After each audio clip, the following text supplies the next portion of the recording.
RBSC Hindi ज्ञान के इस भाग में आप सभी का बहुत बहुत स्वागत है।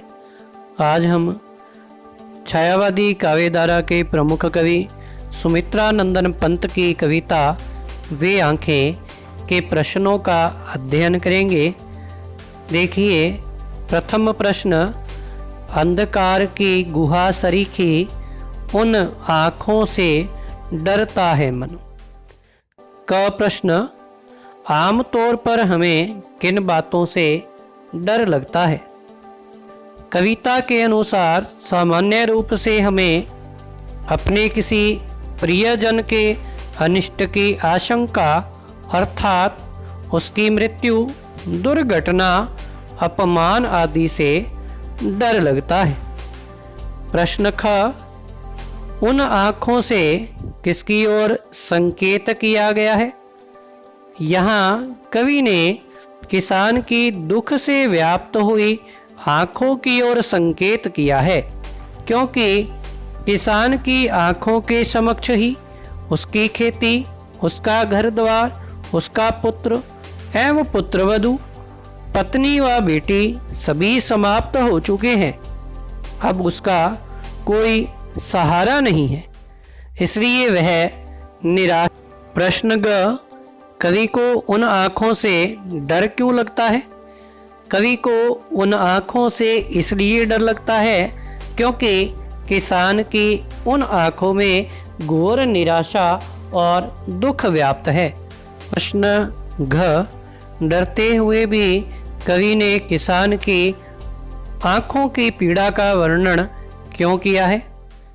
कवि इस कारण डरा हुआ है क्योंकि उसके द्वारा जमींदारों और साहूकारों की शोषणपूर्ण नीतियों का उल्लेख करने से उनकी वास्तविक स्थिति समाज के समक्ष उद्घाटित हो जाएगी, परंतु वह इस स्थिति को प्रकट करना अपना कर्तव्य समझता है।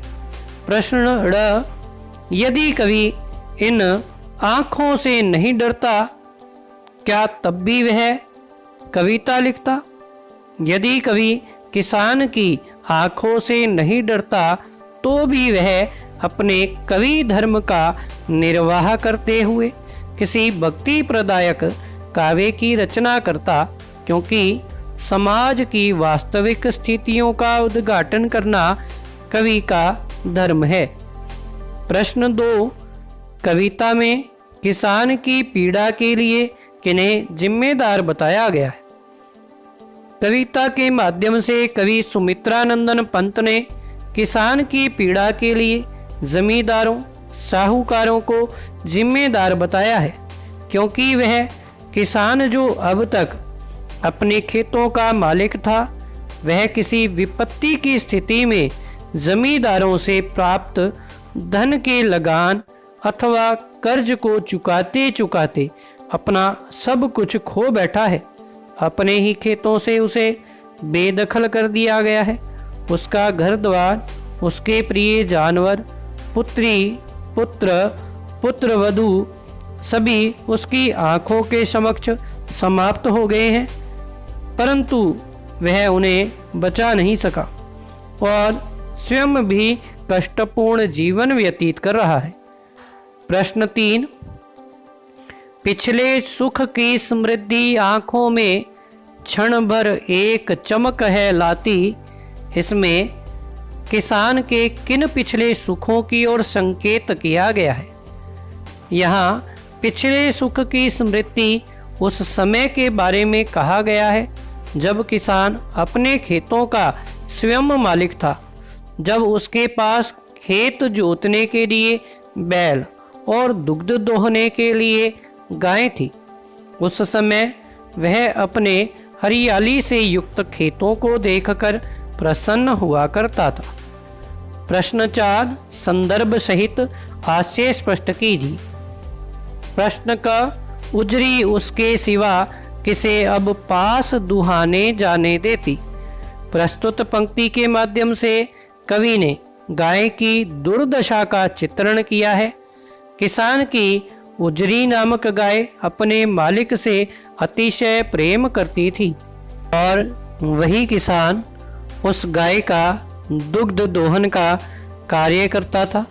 जब उसे महाजन ने अपना कर वसूलने के लिए गाय को किसान से अलग कर दिया, तब उस गाय ने किसी अन्य को अपना दुग्ध दोहन नहीं करने दिया। प्रश्न ख, घर में विधवा रही पतोहू, लक्ष्मी थी यद्यपि पति गातिन। प्रस्तुत पंक्ति के माध्यम से कवि ने किसान की पुत्र वधू की दुखद स्थिति का चित्रण किया है। अपने खेतों के छिन जाने पर किसान का पुत्र जमींदारों के लठैतों से उलझ जाता है और वे उसे मार डालते हैं। इस प्रकार किसान की पुत्रवधू विधवा हो गई।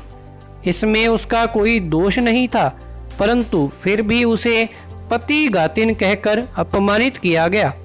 अपने पति के चले जाने के उपरांत वह जो कुछ भी कमा कर लाती, उससे अपने परिवार का भरण पोषण करती।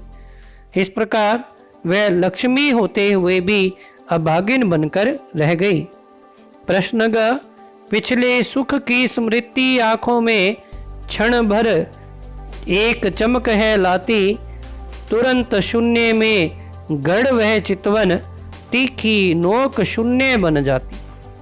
प्रस्तुत पंक्ति के माध्यम से यह अभिव्यक्त किया गया है कि किसान अपने अतीत के दिनों को स्मरण करता हुआ सोचता है कि वह अपने खेतों का मालिक था। उसका भरा पूरा परिवार था। खेती करने के लिए उसके पास बैलों की जोड़ी थी।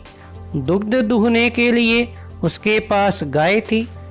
उस सुखमय समय में उसकी आंखों में चमक थी। समय परिवर्तन के साथ ही जमींदार ने उसका सब कुछ छीन लिया, जिससे उसकी सुखपूर्ण स्मृतियां अब दुख में बदल गई। आशा करता हूँ कि कवि पंत की वे आंखें के सभी प्रश्न आपको भली भांति समझ में आए होंगे। अतः चैनल को लाइक और सब्सक्राइब करना ना भूलें। धन्यवाद।